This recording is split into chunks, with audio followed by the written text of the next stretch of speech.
सम्राट अशोक और कोवर्के। मौर्य साम्राज्य के चक्रवर्ती सम्राट अशोक ने युद्ध के मैदान में कभी हारे नहीं थे। बड़े बड़े प्रतापी राजाओं को धूल चटाई थी। दुनिया को जीतने वाले अशोक को दुनिया सम्राट अशोक कहते हैं। 20 साल की आयु में जब सम्राट अशोक विदिशा गए तो विदिशा के शाक्य वंशी साहूकार की बेटी देवी को देखा तो प्यार करने लगा था। वो विदिशा के एक सुंदरी से हार गए थे। उस दौर में विदिशा का नाम बैसनगर था। इतिहास के पन्नों में भी आज भी उल्लेख मिलता है।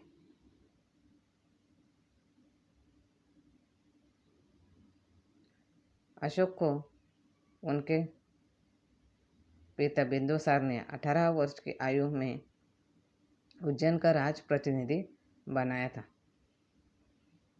तब पाटलिपुत्र से उज्जैन जाते वक्त अशोक बैसनगर यानी कि विदिशा में रुके थे। विदिशा के शाक्य वंशी साहूकार की बेटी देवी को देखा तो वो अपना दिल हार गया था। इसके बाद उनका प्रेम परवान चढ़ा और बैसनगर के बाग बगीचों और नदी किनारे अशोक और देवी अक्सर मिलने लगे। बैसनगर की देवी से दिल हार चुके सम्राट अशोक ने देवी के समक्ष विवाह का प्रस्ताव रखा और देवी ने एक शर्त रखी कि वे बैसनगर को छोड़कर कहीं नहीं जाएंगे। सम्राट अशोक ने देवी की बात मानी और विवाह कर लिया। सम्राट अशोक ने भी जीवन भर देवी की भावनाओं का सम्मान किया। सदियां बीत गई लेकिन सम्राट अशोक हमेशा देवी से मिलने आते रहे। यहाँ की नदी का किनारा, बाग बगीचे सम्राट अशोक और देवी की प्रेम की स्थली बन गए थे। इतिहास के पन्नों में दर्ज इन इलाकों को आज भी विदिशा के लोग याद करते हैं। अशोक और देवी के एक पुत्र महेंद्र और एक पुत्री संघमित्रा हुए। देवी भगवान बुद्ध की अनुयायी थी। महेंद्र और संघमित्रा भी बुद्ध के अनन्य भक्त थे। अशोक अपने दोनों बच्चों को पाटलिपुत्र ले गए। सम्राट अशोक के शासनकाल के 30वें वर्ष के पहले 239 में विदिशा में ही देवी की मृत्यु हो गई थी। सम्राट अशोक और देवी के साथ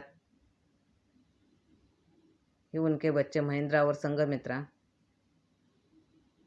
का नाम भी इतिहास में अमर हो गया।